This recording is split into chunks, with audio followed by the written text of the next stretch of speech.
Liwat na naman nga ng taban sang motorsiklo ang 23 anyos nga lalaki nga ginaaligar may diferensya sa paminsaron pasado las 10 sang aga Sabado, Hulyo 25 sa Barangay 02 Sara, Iloilo. Ang superpower sa Mighty C, lakas tensya, matalinaw, Mighty C.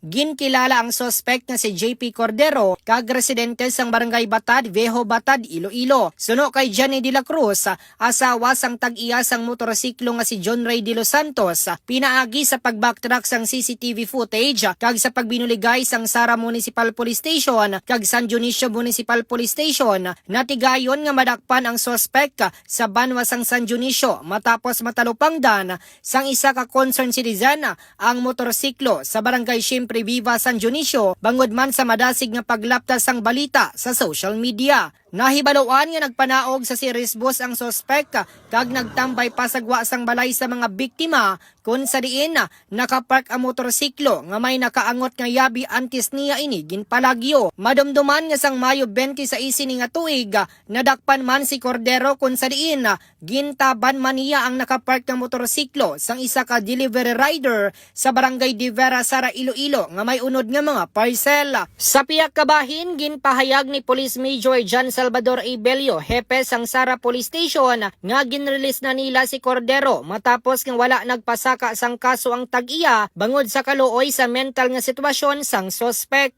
Yari ang kabahin sang pahayag ni Jenny de la Cruz. Kaysang aga pa kami naghalin, dire sa balay, kay nagprend kami sa Banwa. Pag-abot namon, kay ti masako man si John Ray na gimbili niya di ang motor. Siguro nalipatan niya nga kwaon ng yabi. Ti amo to nakita sang nagaobra man diri sa amon nga gahit press, nga ara pa sa tabok. Ti wala man tana to sa amon kung sino man lang tana. Tapos pagka dugay-dugay, nagtabok di siya. Tapos na siplatan man ni John Ray nga nagapungko di sa motor ho. Ti wala man ta nagdumdum si John Ray nga lain ba lang nga tawo. Tamo to pagka dugay-dugay nga malakat na siya tani kay mabakal kasudan nga dala na lang dulong ka mga tela.